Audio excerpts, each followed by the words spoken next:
আৰু বলক আজিৰ দিনটো আৰম্ভ কৰোঁ। এয়া দালিখিনি এটা বাটিত কাঢ়ি থলোঁ এওঁলে বুলি। অফিচৰ থালিখন ৰেডি কৰিব হ'লেই নহয়, বাকীখিনি হটকেছত ঢালি থলোঁ গৰম হৈ থাকক বুলি। আৰু ভাবিলোঁ পদুনা আছে, পদুনা নহয় চৰি দেই, ধনিয়া, মান ধনিয়া বাৰীৰে সেইকেইডাল, তাকো দুডালমান বোলো কাটি দিওঁ, ধুনীয়া গোন্ধ ওলাই যদি ওলাওক। ৰাতিপুৱাৰ সময়খিনি বৰ লৰালৰি, পাকঘৰটোৰ আশে পাশে অকণমান লেতেৰাই হৈ থাকে, সেইবিলাক মন নকৰিব। আৰু বাৰীৰ পৰা সেইকেইডাল শাকো আনি থৈছে, বনাম বাৰু, দেখাম আপোনালোকক। অকণমান লৰালৰিকৈ তিতা কেৰেলা দুটামান আছিল, তাকো কাটি ভাজি ল'লোঁ। বোলো কাঁহীখনত দিবলৈ কিবা অকণমানতো লাগিব, আৰু এনেও তিতা কেৰেলা থাকিলে মই খুৱাই পঠাবলৈ চেষ্টা কৰোঁ। আৰু এয়া চাওকচোন, লৈছোঁ যি য'ত ভাজি চাজি আছে কাষে বাৰে দি লৈছোঁ কাঁহীখনৰ, আৰু লগতে তিতা কেৰেলা অলপ উঠাই দিছোঁ। একেবাৰে 3টামানহে আছিলে। ব'লক পানী এগিলাচো ৰেডি কৰি লৈছোঁ। সেয়া ওলাই আহিলেই নহয় ৰুমৰ পৰা ৰেডি হৈ, মোৰো কাঁহীখন ৰেডি হৈছিলে। গতিকে এনেকৈয়ে অফিচলৈ খুৱাই পঠিয়াই লওঁ। ব'লক এনেকৈয়ে আজিৰ দিনটো আৰম্ভ কৰিছোঁ। আৰু এতিয়া পিছতনো এওঁক পঠিয়াই মেলি লৈ কি কৰোঁ কি নকৰোঁ অকণমান দেখুৱাই থাকিম বাৰু। Hello' everyone, welcome back to my another blog. আজি হৈছে মঙলবাৰ আৰু এতিয়া বাজি গৈছে আবেলি 4টা। এয়া এওঁ গ'ল আৰু তাৰপাছত ব'লক পুনৰবাৰ এণ্ট্ৰি মাৰোঁ পাকঘৰত। আৰু মই যে কৈছোঁ এতিয়া বাজিছে আবেলি 4টা, আচলতে এইটো এডিটিঙৰ টাইম। এয়া ৰাতিপুৱাতে অফিচ গ'ল, আৰু দুপৰীয়া ভাতৰ কাৰণে এয়া মই আকৌ আহিছোঁ কিটচেনলৈ। ব'লকচোন কিনো বনাওঁ অকণমান দেখাই দিওঁ। এবাৰ আকৌ এণ্ট্ৰি কৰিছোঁ কিটচেনত, মানে আহিছোঁ কিটচেনলৈ।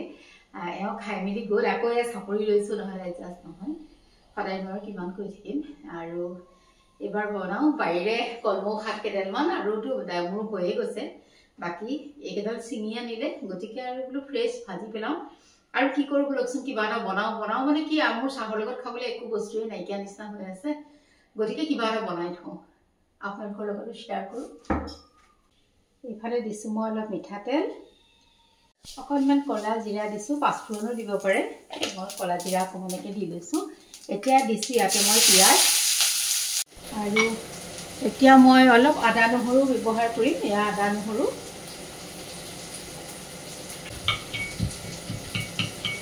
আচলতে বাৰীৰ কলমৌ শাককেইডাল খাই খুব ভাল লাগে। প্ৰায়ে সৰুটো দেওৰে লৈ আহে, ছিঙি আনে, আৰু মই এনেকৈয়ে ভাজিবলৈ চেষ্টা কৰোঁ। আচলতে এনেকুৱা শাককণ হ'লে নহয় অন্য একো নেলাগেই, তাৰেই ভাতকেইটা সানি খাব পাৰি। আদা নহৰু পিঁয়াজ বিলাহী সকলো ভাজিছোঁ, এচিকো হিং ব্যৱহাৰ কৰিছোঁ। কিয় জানেনে, আদা নহৰু গোন্ধটো নাকত ফুৰফুৰকৈ লাগি থাকে, তেতিয়া যদি নকৰে এনেকৈ কৰি চাব পাৰে। অকল নিমখ হালধি আৰু একো দিয়া নাই, মিডিয়াম ফ্লেমত থৈ দিছোঁ। প্ৰায় মোৰ ভাজি ৰেডি হৈ গৈছে, শাক মোৰ হৈ গ'ল। এই শাকটো খাবলৈ ইমান টেষ্টি লাগে নহয়, ভাতকেইটা মানে ইয়াৰে সানি খাব পাৰি।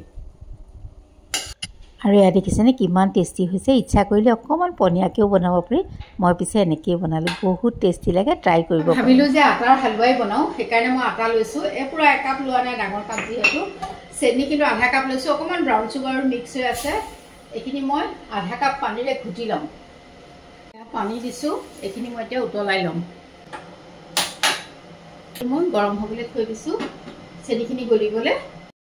আৰু এইবাৰ এয়া মই কেৰাহীটো উঠাই দিছোঁ, তাতে মই অলপ ৰিফাইন দিয়ে থোৱা আছিলে, আৰু অকণমান মই ইয়াতে গৰু ঘিউ ব্যৱহাৰ কৰিছোঁ। ৰিফাইন ব্যৱহাৰ নকৰি অকল ঘিউটো বনাব পাৰে। আৰু ইয়াত চেনি পানীখিনি হৈ গ'ল। এইবাৰ মই ইয়াতে আটাখিনি ঢালি দিছোঁ কেৰাহীটোত, আৰু এইখিনি ভালকৈ লৰাই থাকিম। এইখিনি ভজাৰ ওপৰতে হালোৱাটো ভাল হ'ব। আৰু আটাৰ হালোৱাৰ কাৰণে এইখিনি খুব ভালকৈ ভজা যাব লাগিব, আটা ভজাৰ এটা গোন্ধ ওলাব লাগিব, তেতিয়াহে হালোৱাটো ভাল হয়।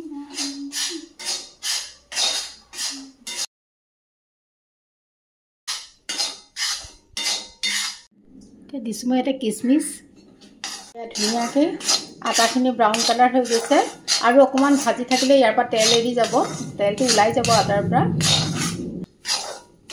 এতিয়া মই ইয়াতে এইখিনি ঢালি দিছোঁ।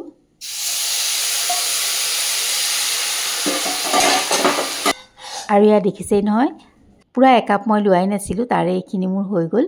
বৰ বেছিকৈও মই বনোৱা নাই, ইচ্ছা কৰিলে আপোনালোকে বেছিকৈও বনাব পাৰে। আৰু এয়া মোৰ হালোৱা ৰেডি হৈ গ'ল, খাবলৈ কিন্তু বহুত টেষ্টি লাগে। আমাৰ ঘৰত সকলোৱে মিঠা যিহেতু বেছি নাখায়, গতিকে মই কমায়েই বনাইছোঁ। আৰু এয়া অকণমান মই আলমণ্ড সৰু সৰুকৈ কাটি ওপৰতে দি থৈছিলোঁ, বেলেগ ড্ৰাই ফ্ৰুটছো ব্যৱহাৰ কৰিব পাৰে। অকণ খায়ো দেখাওঁ। খাইছোঁ, চাপৰি লৈছোঁ, খাই চাব, বেলেগ টেষ্টি। আৰু তেন্তে আজিলৈ আহোঁ।